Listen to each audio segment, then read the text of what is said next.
അരുൺ, ഞങ്ങൾ എന്താ ചോദിക്കാൻ പോന്നെന്ന് നിനക്കറിയാം. അതിൽ നിന്ന് രക്ഷപ്പെടാനാ ആദ്യം തന്നെ ഈ ദേഷ്യം കാണിക്കുന്നത്. അമ്മേ, കാര്യം എന്താന്ന് വെച്ചാൽ പറയും. എനിക്ക് പോയി കിടക്കണം, ഉറക്കം വരിക. ഇത്ര ഉറക്കം വരാൻ ഈ പാതിരാത്രി വരെ നീ എവിടെയായിരുന്നു എന്നാ ചോദിച്ചേ. ഇത്രയ്ക്ക് ഇഷ്യൂസ് ഒക്കെ കഴിഞ്ഞ ദിവസം ഉണ്ടായിട്ടും ഐശ്വര്യ കയറി പ്രശ്നം ഉണ്ടാക്കണ്ടെന്ന് കരുതിയ ഞാൻ ഒന്നും ചോദിക്കാതിരുന്നേ. നീ ഞങ്ങളെ ചതിക്കായിരുന്നു അല്ലേ? എന്ത് ചതി? എത്രയും വേഗം അശ്വതിയെ നീ അവിടുന്ന് പറഞ്ഞയക്കണം.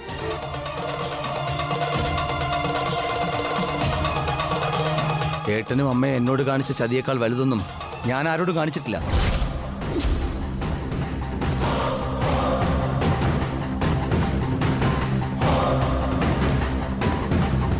നിങ്ങൾ രണ്ടാളും എന്നെ മാത്രമല്ല, ഇപ്പോ അറിഞ്ഞുകൊണ്ട് അഭിയെ മോളെയാ ചതിക്കുന്നത്.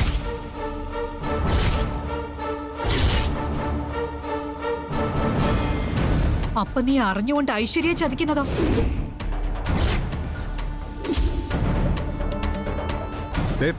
ആ അശ്വതയായിട്ടുള്ള ബന്ധം അവസാനിപ്പിക്കാൻ നിന്നോട് ഞാൻ ഇണങ്ങിയും പണങ്ങിയും പലതവണ പറഞ്ഞത്.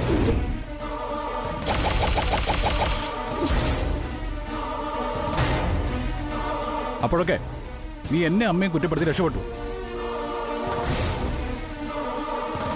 ഇനി അത് പറ്റില്ല, ഞങ്ങളെ അതിന് സമ്മതിക്കില്ല.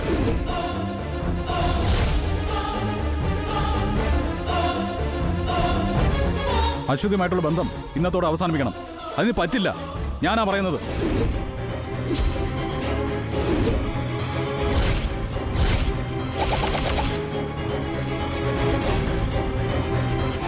എന്താ, അമ്മയും മോനും കൂടി അഭിയെ മോളെയും കൊല്ലോ അതോ എന്നെ തടയോ?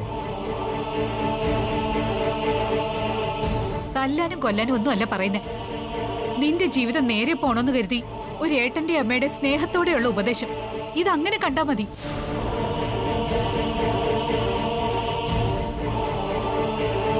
പോനെ, നീ നാലാൾ അറിയെ കഴുത്തിൽ താലി കെട്ടിക്കൊണ്ടുവന്ന ഒരു പെൺകുട്ടി ഇവിടെ ഉണ്ട്, ഐശ്വര്യ. അത് നീ മറക്കരുത്. അപ്പോ ഞാൻ ദൈവത്തെ സാക്ഷി നിർത്തി ആദ്യം താലി കെട്ടി എന്റെ അഭിയോ? അവളെ ഞാൻ എന്ത് ചെയ്യും?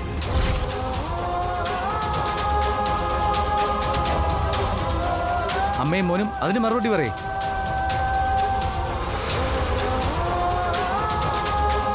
എന്താ, നിങ്ങൾ ഈ പറഞ്ഞ ഒരു പെണ്ണല്ലേ എന്റെ അഭി? എന്തേ അമ്മയുടെ മോന്റെ നാവിറങ്ങിപ്പോയോ? നിങ്ങൾ രണ്ടാളും കൂടി ചതിയിലൂടെ എന്റെ അഭിയെ എന്നിൽ നിന്ന് അകറ്റി.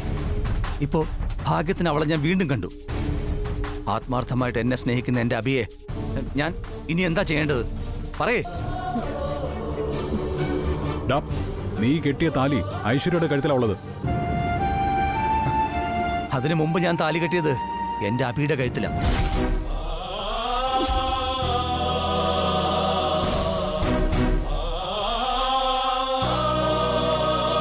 ആ താലി ഇപ്പോഴും അഭിയുടെ കഴുത്തിലുണ്ട്.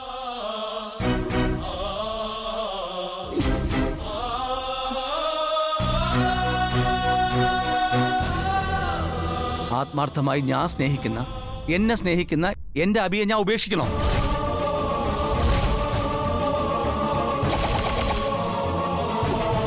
ആലോചിക്കേ, രണ്ടാളും കൂടി നന്നായിട്ട് തന്നെ ആലോചിക്കേ.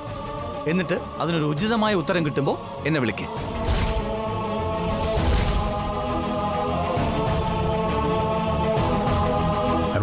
വേണ്ട ഏട്ടാ.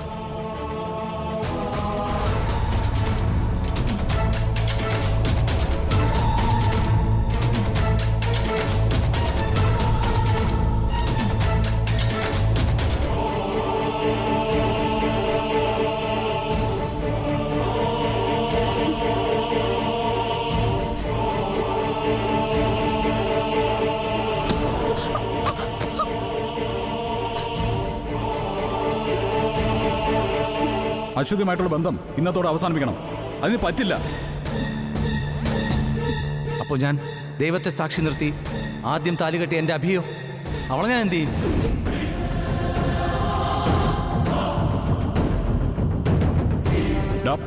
നീ കെട്ടിയ താലി ഐശ്വര്യയുടെ കഴുത്തിലുള്ളത്. അതിനു മുമ്പ് ഞാൻ താലി കെട്ടിയത് എന്റെ അഭിയുടെ കഴുത്തിലാണ്.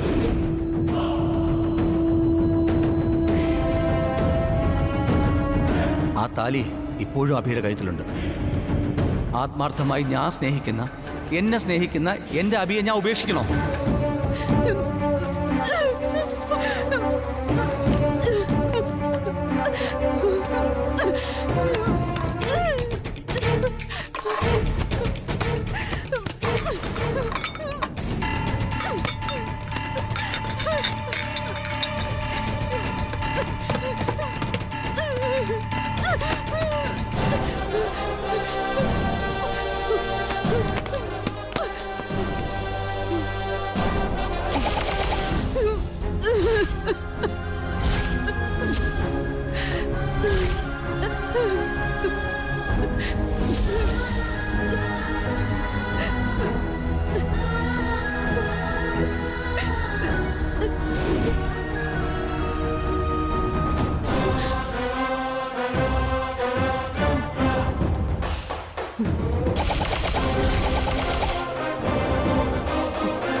അരുൺ, നീ എന്നെ ചതിച്ചല്ലേ?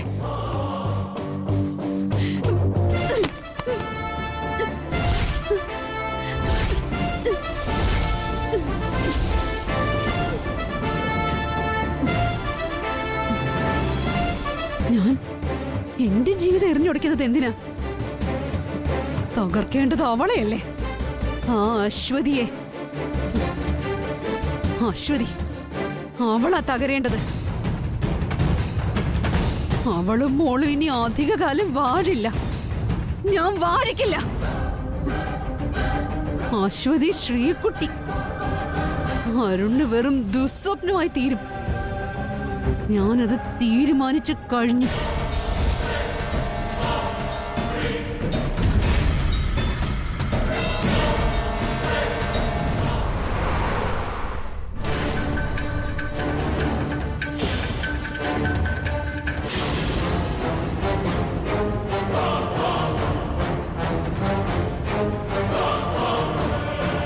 അപ്പോൾ ഞാൻ ദൈവത്തെ സാക്ഷി നിർത്തി ആദ്യം താലി കെട്ടി എൻ്റെ അഭിയോ, അവളെ ഞാൻ എന്ത് ചെയ്യും?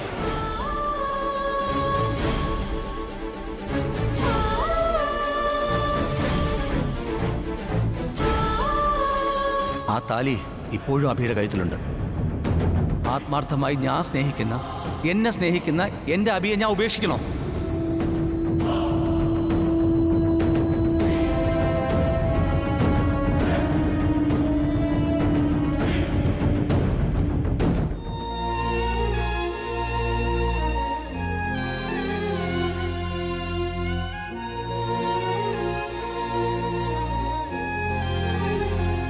ശ്യാമ പ്രഗ്നൻ്റ് ആയത് കാരണം അക്കിക്ക് എന്തെങ്കിലും ആപത്ത് വരുമെന്നുള്ള പേടിയാണ് വസുവിനെന്ന് തോന്നുന്നു. അതാ യാതൊരു സ്വസ്ഥതയും ഇല്ലാതെ ഇങ്ങനെ നിൽക്കുന്നത്.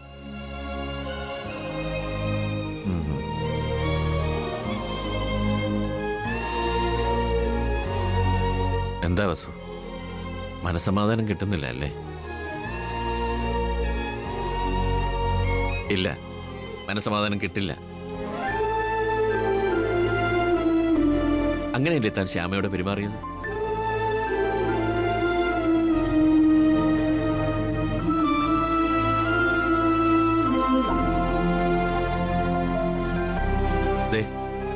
നമ്മുടെ അഖിമോന്റെ കുഞ്ഞ ശ്യാമയുടെ വയറ്റിലുള്ളത്. അത് ബോധപൂർവം താൻ മറന്നു.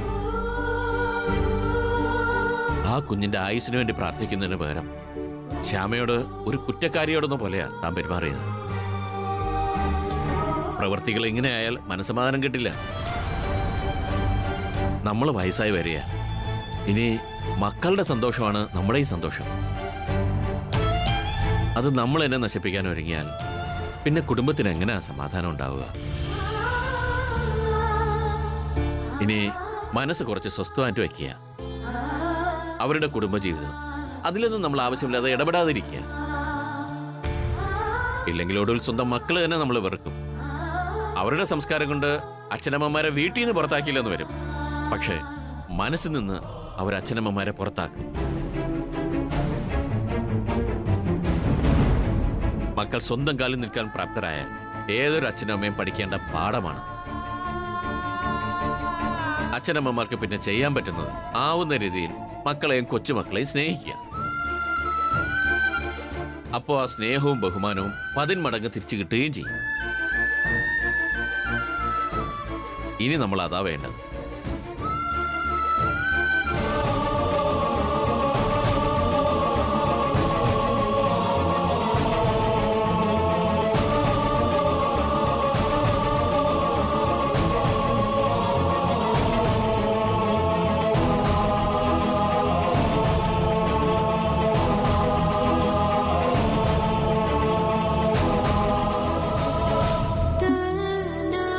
ഈശ്വര, എന്റെ മനസ്സിലുള്ള വേദന ഞാനിനി ആരോടാ പറയാം? ഒരു വശത്ത് എന്റെ അഖിമോന്റെ ആയുസിന്റെ കാര്യം, മറുവശത്ത് അരുണിന്റെ ജീവിതവും. അതതിനേക്കാൾ പ്രശ്നം.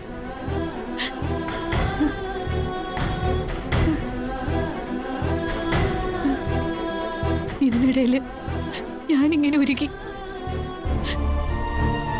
ഒരമ്മയ്ക്ക് ആ വിഷമം മനസ്സിലാവും. എന്റെ മക്കളുടെ ജീവിതം ഞാനിനി എന്താ ചെയ്യാ ഈശ്വര?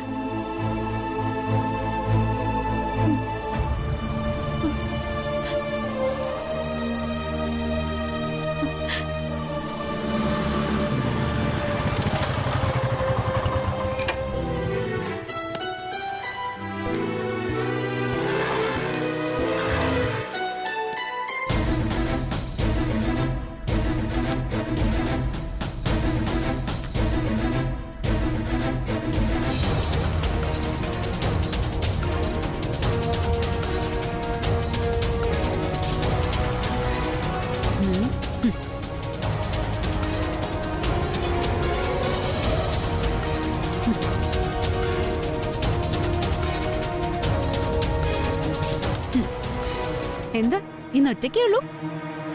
എന്താ ഒറ്റയ്ക്കൂടെ വന്നൂടെ? അയ്യോ വരാമേ. പക്ഷേ ശ്യാമയെ കൂടെ കൊണ്ടുവന്നിരുന്നെങ്കിൽ ഒരു രസം ഉണ്ടായിരുന്നേനെ. എന്ത് രസം? അല്ല, കഴിഞ്ഞ ദിവസം രണ്ടാളും കൂടെ ഇവിടെ വന്ന സംഭവങ്ങളൊക്കെ മറന്നുപോയോ? ഒന്നും മറന്നിട്ടില്ല. ശ്യാമ കൂടെ ഉണ്ടായിരുന്നെങ്കിൽ ഇപ്പോ അവളെ അമ്മ ആട്ടി ഓടിക്കുന്നത് കാണായിരുന്നു. ഏഴത്തിയുടെ ഈ സ്വഭാവം ഇനിയും തുടരാനാണ് ഭാവമെങ്കിൽ ഒടുവിൽ ഈ വീട്ടിൽ നിന്ന് അമ്മ ആട്ടി ഓടിക്കുന്നത് ഐശ്വര്യടത്തിയാവും. പിന്നെ അങ്ങനെ പലർക്കും ആഗ്രഹം ഉണ്ടാകും. ഒരിക്കലും നടക്കില്ല.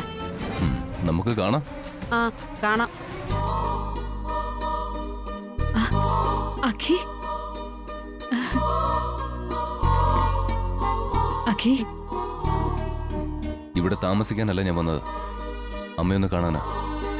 എന്താടാ കാര്യം? അമ്മയൊന്ന് റെഡിയായേ, ഇപ്പൊ തന്നെ ഒരു സ്ഥലം വരെ പോണം. ഒരു സ്ഥലം വരെ പോകാനോ? എന്തിന്? അതൊക്കെ അവിടെ ചെന്നിട്ട് പറയാം. അമ്മ വേഗം പോകാൻ റെഡിയാവുക.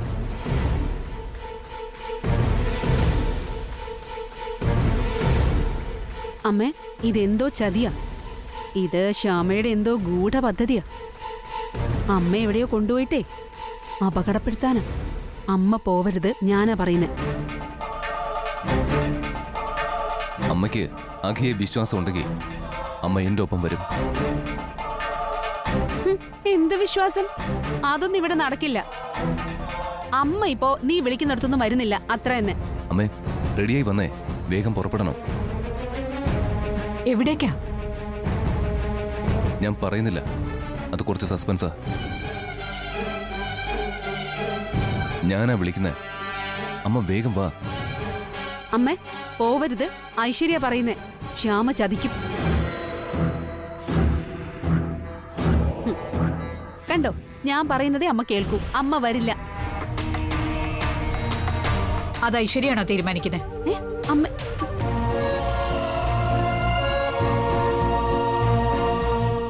നീ ഇവിടെ നിൽക്ക്, ഞാനൊന്ന് ചെന്ന് ഡ്രസ്സ് മാറ്റിക്കോട്ടെ. ഇപ്പൊ പുറപ്പെടാം. അമ്മേ,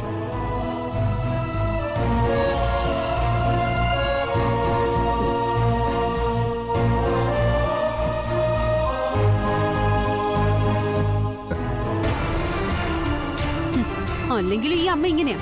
എല്ലാത്തിനും ഐശ്വര്യ വേണം. മക്കളുടെ കാര്യം വരുമ്പോ അവരുടെ പക്ഷം. എനിക്ക് മനസ്സിലാവുന്നുണ്ട്.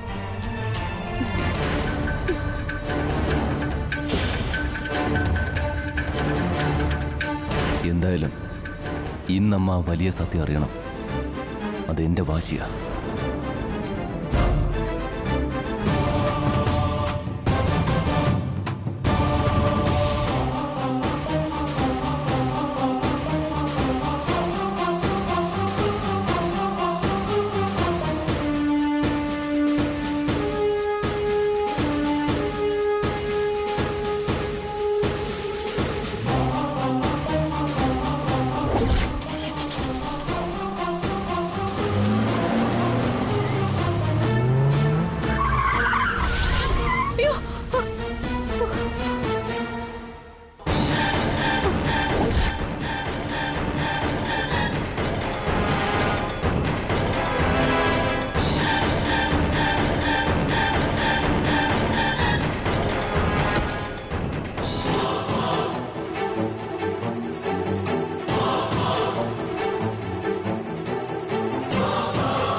ഞാൻ പേടിച്ചു പോയി. കാർ എന്നെ ഇടിച്ചെന്നാ തോന്നിയേ. മാഡായിരുന്നു കാറിലെന്ന് അറിഞ്ഞില്ല. അബദ്ധം പറ്റിയതല്ല, വെറുതെ അങ്ങ് ഇടിച്ച് കൊല്ലാന്ന് കരുതി. എന്താ എന്താ മാഡം ഇങ്ങനെയൊക്കെ സംസാരിക്കുന്നേ? പിന്നെ ഞാൻ നിന്നോട് എങ്ങനെയാ സംസാരിക്കണ്ടേ? ജാസ്മിൻ അല്ലേ? ആ, ജാസ്മിൻ. എന്താ മാഡം വീണ്ടും പേര് ചോദിക്കുന്നേ? മുഖത്ത് പൊള്ളലേറ്റു, അതുകൊണ്ട് മുഖത്തെ പർദ്ദ മാറ്റാൻ പറ്റില്ല.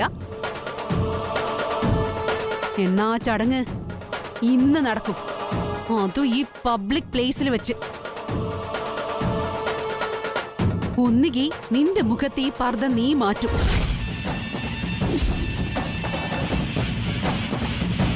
അല്ലെങ്കിൽ ആ കർമ്മം ഞാൻ തന്നെ അങ്ങ് ചെയ്യും. എന്താ വേണ്ടേന്ന് നീ തീരുമാനിക്കും.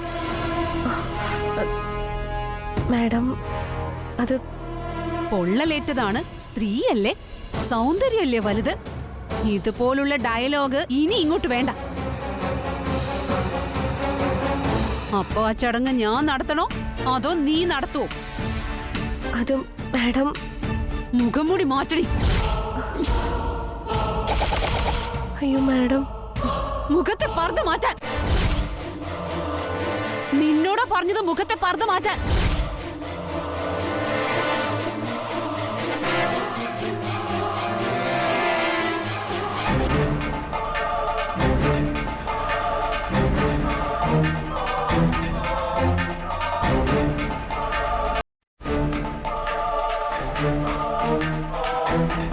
നീ അനുസരിക്കില്ല അല്ലേ? അയ്യോ മാഡം, മാഡം വീണ്ടും. അയ്യോ മാഡം ചെയ്യില്ല മാഡം. മാഡം വീട് madam. Madam please Parda മാറ്റല്ലേ madam. മുഖം കൂടി അയക്കടി മാഡം. കൈ മാറ്റടി. അയ്യോ അയ്യോ.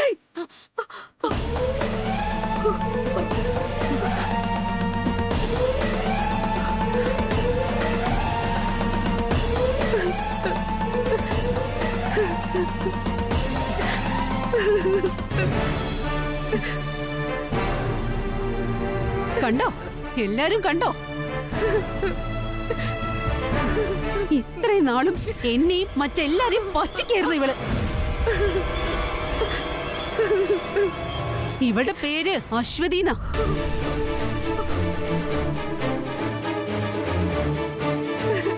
കൊലപാതക കേസില് ജയിലിൽ കിടന്ന ക്രിമിനലാ ഇവള്.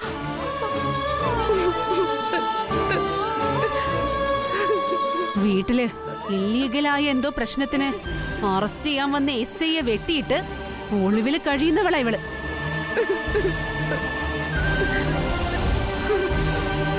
ജാസ്മിൻ എന്നുള്ള കള്ളപ്പേരില് ഈ പർദ്ദയിട്ട് എന്റെ ഓഫീസില് ഒളിച്ചു കഴിയായിരുന്നു. അത് ശരി. ഇവളെ, ഈ കള്ളിയെ എന്താ ചെയ്യേണ്ടത് നിങ്ങൾ തന്നെ പറ. ഇവളെ പോലീസിൽ ഏൽപ്പിക്കുക. അത് ഞാൻ ഏറ്റു. പക്ഷേ അതിനു മുമ്പ് ഞാൻ ചെയ്യാനുള്ള കർമ്മം അങ്ങ് ചെയ്തേക്കാം.